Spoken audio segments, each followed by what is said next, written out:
good, Commanders fans? Happy Friday. Hope everybody has a good weekend coming up. So I just stumbled across this article saying that the Commanders are shopping wide receiver Dyami Brown in trade talks. This is from NFL Analysis Network and Yardbarker. I'm not sure how reliable this website is or how credible it is, but I'm going to read the article real quick. I'm just going to read the quote that came out. This quote came out today. It says, according to a former NFL executive that spoke to NFL Analysis Network, the Commanders are looking to move Dyami Brown in a trade. The trade talks are active and will heat up as we get closer to the 2023 NFL Draft. Quote, there are still quite a few possibilities leading up to the NFL Draft.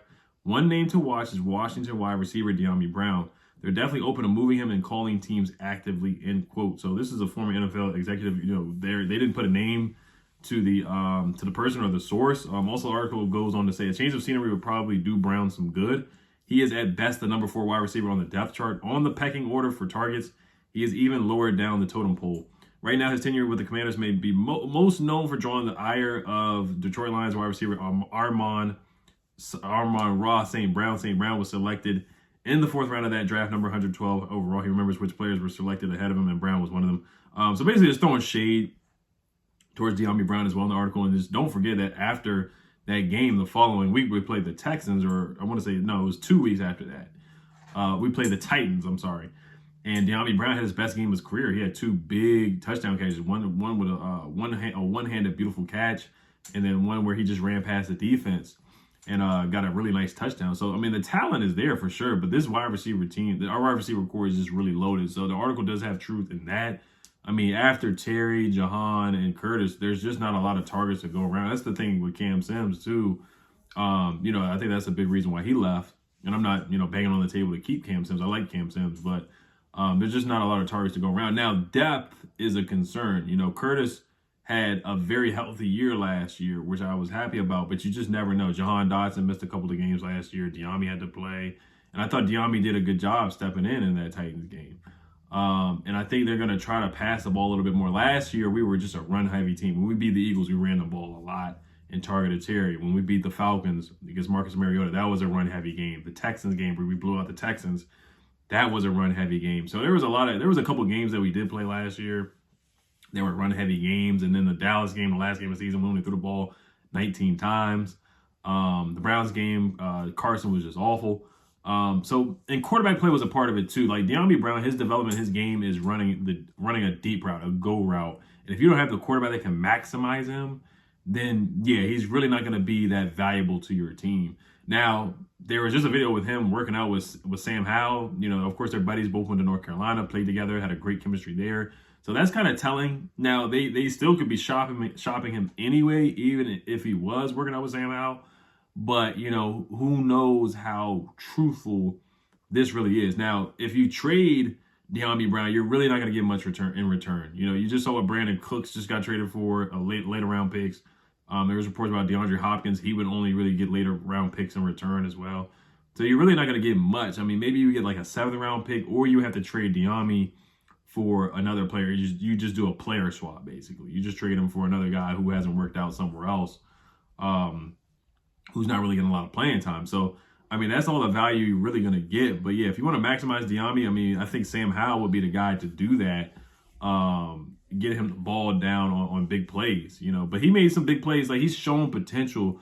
He mossed Trayvon Diggs 2 years ago, the 2 catches that he had. And then he had a nice catch against the Falcons as well. He had a 27-yard catch. So, I mean, throughout his career, his rookie season, 12 catches for 165 yards.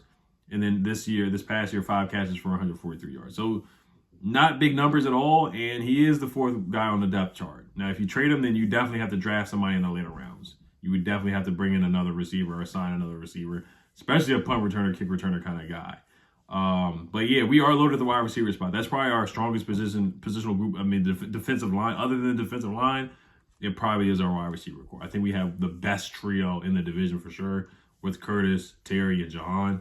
But we'll see what happens, man. I mean, I wouldn't be surprised if he was traded, to be honest with you. But at the same time, it's kind of like, what are you going to get back in return? And he played special teams his rookie season. He had to play special teams again this year. There's no knock on him playing special teams. But, you don't see Terry, Jahan, and Curtis playing special teams. That's all I'm going to say about that. But I'm rooting for Dyami Brown. We'll see if this happens or not. This is just a report from a former NFL executive. So I want to let you guys know that I most likely, it's not set in stone. It's still up in there. It's 50-50. I will most likely be at Fanatics at FedEx Field Saturday night from 6 to 10, watching the DC Defenders game at 6. And also, of course, the Final Four at 6 p.m. on Saturday night at FedEx Field, Fanatics at FedEx Field. You have to be 21 years or older. So I'm going to try to do something like a meet and greet or something like that. That'd be pretty cool if you guys come out. You know, of course, they got drinks out there. They got food out there. Big TVs. You watch the games. You can put bets in on the games and stuff like that. Parlays, all kinds of stuff at Fanatics. So pretty cool stuff. And that's at FedEx Field in Landover, Maryland. So, of course, before I leave, shout out to Prize Picks. Make sure you guys use my promo code REAL@Oliver. Link down below in the description. You get 100% deposit match signing up using my promo code up to $100 using Prize Picks. So the picks I got tonight, Porzingis, I got him getting less than 28.5 points against the Spurs. The reason why is blowout potential. I think the Wizards might blow out the Spurs. I know it sounds crazy that they're going to blow out a team, but I think there's a potential for a blowout. And if they do that, they're going to sit Porzingis probably in the fourth quarter, like in the mid part of the fourth quarter. Now, he can get to 28, he can get to 30 in the third, but I just don't see it happening tonight. He's only gotten 30 points in the last 5 games. So I think he's going to get less than 30 points. And he's a first half guy. He'll go crazy in the first half. In the second half, he'll just calm down and relax and not score again. I do have Keldon Johnson getting over 33.5 fantasy score. I would go over his points too with 21.5, but I think the fantasy score is a little bit safer. The Wizards always give points to small forwards, so he's going to cook. He's going to have a good game.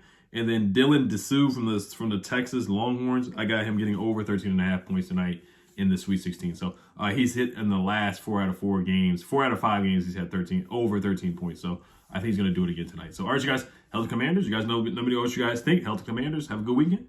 Peace. And that would be next Saturday, like I said, next Saturday from 6 to 10. All right, y'all, peace.